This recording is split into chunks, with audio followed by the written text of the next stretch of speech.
रताळी घरात असली की नेहमी आपण उकडूनच खातो। आज मी तुमच्यासोबत शेअर करणार आहे माझी फॅमिली फेवरेट रताळ्याची रेसिपी, जी प्रत्येक वेळी परफेक्ट बनते। ही रेसिपी बनवण्यासाठी कोणतं साहित्य लागणार आहे, कोणत्या छोट्या टिप्स लक्षात ठेवायच्या आहेत आणि परफेक्ट चव कशी मिळवायची हे सर्व या व्हिडिओमध्ये पाहायला मिळणार आहे। चला तर मग आजच्या या रेसिपीला सुरुवात करूया।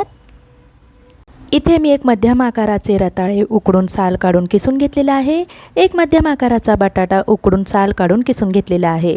आपण याचे कटलेट बनवणार असल्यामुळे रताळे आणि बटाटे जास्त गिरगिरीत शिजवायचे नाहीये। जास्त गिरगिरीत शिजवले तर मिश्रण आपलं पातळ होईल। एक मध्यम आकाराच्या रताळ्याऐवजी तुम्ही लहान 2 रताळी घेतली तरी चालेल, पण बटाटा एकच घ्या। ज्या भांड्यामध्ये आपण मिश्रण बनवणार आहोत त्यामध्ये रताळ्याचं कीस, बटाट्याचं कीस घालूया। 2 चमचे तांदळाचे पीठ, 2 लसणाच्या पाकळ्या आणि पाव इंच आले खलबत्त्यात कुटून घेतलेले आहे ते घालूयात। 2 हिरव्या मिरच्या बारीक चिरून घेतलेल्या आहेत। भरपूर बारीक चिरलेली कोथिंबीर, पाव चमचा लाल तिखट घालूया। हिरवी मिरची असल्यामुळे लाल तिखटचे प्रमाण कमी घेतलेले आहे। कटलेट तुम्हाला किती तिखट खायचं आहे त्याप्रमाणे हिरवी मिरची आणि लाल तिखटचे प्रमाण कमी जास्त करू शकता। अर्धा चमचा धने पावडर, पाव चमचा जिरे पावडर, पाव चमचा गरम मसाला, पाव चमचा चाट मसाला, अर्धा चमचा मीठ, अर्धा लिंबूचा रस घातलेला आहे। रताळे नैसर्गिकरित्या गोड असल्यामुळे चवीला समतोल साधण्यासाठी थोडासा चाट मसाला आणि लिंबूचा रस घातलेला आहे। दोन्ही घातल्यामुळे कटलेट आणखीनच चविष्ट होतील। 1 कप ब्रेड क्रम्स घेतलेले आहेत। याच्यातील अर्धा कप या मिश्रणामध्ये घालत आहे आणि अर्धा कप कटलेटला कोटिंगसाठी बाजूला ठेवत आहे। मिक्स करून घेऊया। बघा, मिक्स करताना जाणवत आहे मिश्रण आपलं व्यवस्थित झाले। मिक्स करून झाल्यावर त्याचा गोळा तयार होतोय का नाही ते पाहायचंय।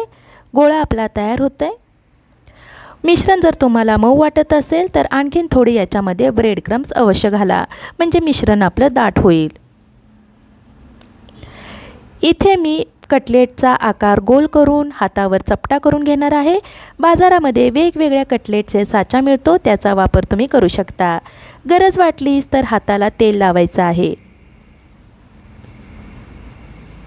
बघा, या पद्धतीने मी कटलेटचा आकार केला आहे।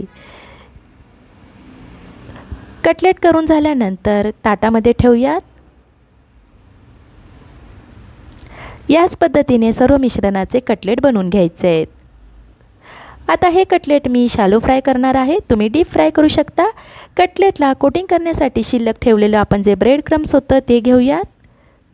कटलेट सर्व बाजूने व्यवस्थित ब्रेड क्रम्समध्ये घोळून घेऊयात। कटलेट ब्रेड क्रम्समध्ये घोळायच्या अगोदर गॅसच्या मध्यम आचेवर पॅन गरम करायला ठेवायचा आहे। पॅनमध्ये तेल सोडूयात आणि उलटण्याच्या मदतीने पसरून घेऊयात, म्हणजे कटलेट फ्राय करायला टाकले की तव्याला चिटकणार नाही। आता एक कटलेट घेऊन ब्रेड क्रम्समध्ये घोळून घेऊन तव्यावर ठेवूयात। शक्यतो कोटिंगसाठी रवा वापरू नका, खाताना कचकच लागेल।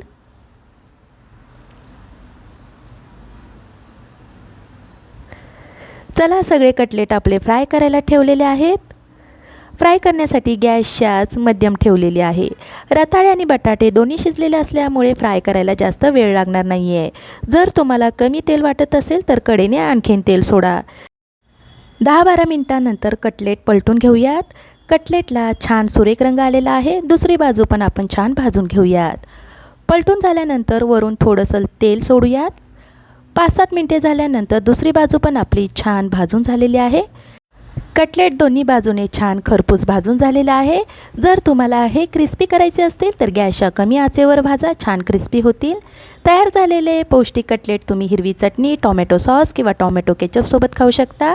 हे कटलेट तुम्ही नाश्त्याला करू शकता, टिफिनला बनवू शकता किंवा संध्याकाळच्या चहासोबत स्नॅक्स म्हणून खाऊ शकता। असे रताळ्याचे कटलेट तुम्ही नक्की करून बघा, तुम्हाला जरूर आवडेल। अशा छान छान रेसिपी पाहण्यासाठी लीनाचे स्वयंपाकघर यूट्यूब चॅनलला लाईक, शेअर आणि सबस्क्राईब करायला विसरू नका। धन्यवाद।